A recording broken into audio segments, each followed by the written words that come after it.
in the 100-mile wilderness now.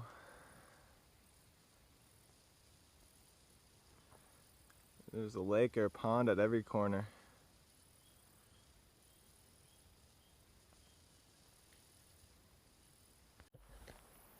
Hey everyone, Ash here. It's October 11th, around 1 p.m. and I am in the 100-mile wilderness. And you might be asking yourself, well Ash, how'd you get to Maine when last I checked you were in Pennsylvania? Well, you would be right, because last I was in Pennsylvania, but I'd been debating whether or not I should flip up due to the weather when my dog got sick. So I hopped up to Vermont to see my dog and continued my hike from the Vermont-New Hampshire border, Hanover and Norwich.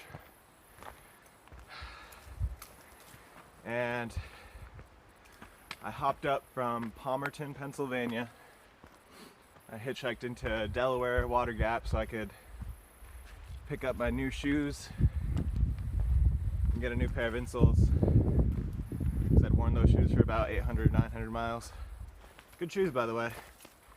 But I flipped up around the end of August, and it took me most of September to finish New Hampshire. But I took my sweet time, visited friends, took 0 days when I wanted to because the views were so nice, and my trail parents were with me again, so that was good. When I got into Maine, I think it was like October 1st I got into Maine, we ended up flipping up to Monson so that we could complete the 100-mile wilderness without having to worry about Katahdin closing early. So once I'm done with Katahdin, I have about 130 miles left of Maine left, and then I go back to Palmerton and hike north up to Vermont. But it's really weird hiking with all these northbounders that are about to finish their hike, because they have all these anxieties about going back to real life and missing the trail. And even though I know that I'm not done yet, I'm starting to get these anxieties too. I mean, I think I have around 700 miles left of this, and then I'm done. So I'm hoping if I'm really fast, I can get done by the end of November. If I'm not, then I will probably end up hiking into December to finish, which would stink, but gotta do what you gotta do. It's definitely starting to get colder here. I think I'm gonna have to get some more gear, which means a heavier backpack, but oh well.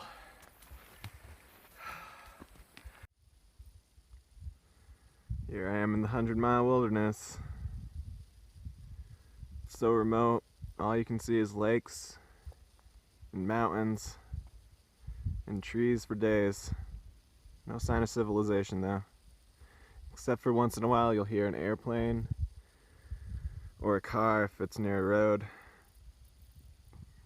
But other than that, it's just grouse, footsteps, maybe once in a while a moose.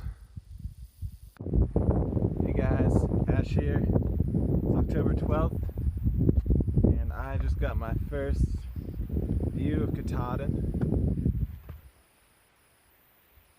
Hope you can see it. I can't really see it that well because the sun's in my eyes, but it looks pretty nice. I'm so excited to get there. The 100-mile has been pretty nice so far. There's only been one really tough mountain. It was Chairback Mountain. I came down that in the dark. It was really tough, but yeah, I just came down my last big big mountain of the 100-mile. It's White Cap Mountain. And now I have, I think, a nice flat few more miles, 80 or so miles till Katahdin. So I'm gonna get trucking, get myself to Katahdin.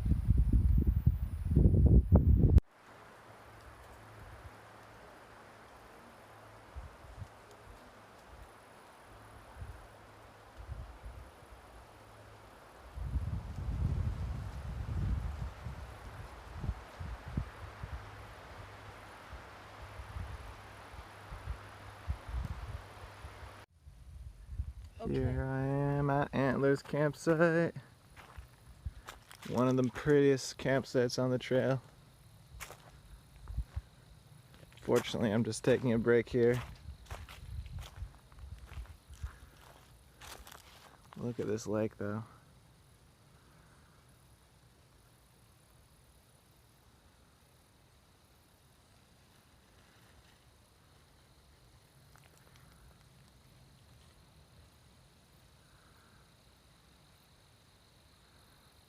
Very well maintained too. Here's a little lake, pond lake. I don't know what it is. I think there's a buoy right there.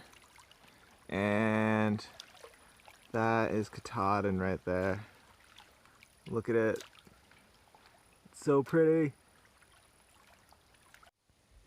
Hey guys, Ash here. It's October 14th.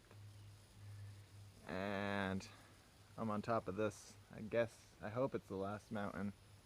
It was like a 700-foot elevation climb. I think it's 1,250 total elevation. There's supposed to be a great view of Katahdin, but it's kind of in the clouds right now. This is Mount something with an Indian name, starts with an N. But today kind of sucks because yesterday we were supposed to go to this place called White House Landing, and 2 days previous to this we had called and seen if we could do resupply there, and they said yes, so we were eating like we were going to resupply that day. And we got to the White House Landing lake where they come and pick you up on a boat, and it said they were closed. We called them and they said, yeah, 26 or so through hikers came in a few days ago and they ate all the pizza and the beer and stuff, and we're unfortunately closed because of that. We don't want to resupply. But that sounds like bullshit because there wasn't anyone that we saw, so there couldn't have been 26 through hikers going through that place. So today we basically have no food and we're starving, and we have to do 26 miles to be done to get to Millinocket and resupply and get food. So yay, 100-mile wilderness. I scoffed at the picture that said it was dangerous to go without 10 days resupply, and we had 6 and we thought that'd be fine. Well, today is day 6 and we've got like nothing left. I think we got 1 potato left. Oh well. Hey guys, it's October 16th and I'm here at Baxter State Park, the entry, and I'm really excited today. I got out of the 100-mile yesterday barely due to some really lucky trail magic, but me and Cubana did 23 miles the day before last, and we did it on like 1,000 calories each. So we were definitely burning some muscle or some body, something. It was a really, really, really hard day. I think it was easily the worst day on trail. I've never in my life been as hungry as I was then. But we did that, and then we did 7 miles yesterday to get out of the 100-mile. So we didn't do the 26 to the shelter that we wanted to do because we were just too broken at the end of the day. So we just camped at Little Beaver Pond, I think it was, and yeah, it was around 11 when we went to bed. It was a really tough day, but here I am now. I'm in the last 9-mile stretch to Katahdin. We're gonna sleep at the Birches tonight, and then we're gonna summit tomorrow. We met some really cool people in the 100-mile wilderness. They actually helped us out a lot. On Friday the 13th was when we went to White House Landing and found out that we couldn't get resupply. And on that same day I lost my stakes, which was an ongoing joke for a while because whenever I'd set up camp I'd be like, oh shit, I forgot my stakes. Because they were really hard to find in my bag and they're usually on the bottom. But on the 13th I actually lost them, which sucked. But my friend Huck that I just made in the 100-mile wilderness, he gave me 6 of his steaks since he's finishing and he doesn't really need them anymore. I traded him a brownie for it, even though I probably shouldn't have, but I felt I needed to give him something and we were all low on food, so it's as good as gold out here. But anyways, yeah, I'm super stoked. Can't wait to summit Katahdin tomorrow. There will be plenty of videos tomorrow, I'm sure.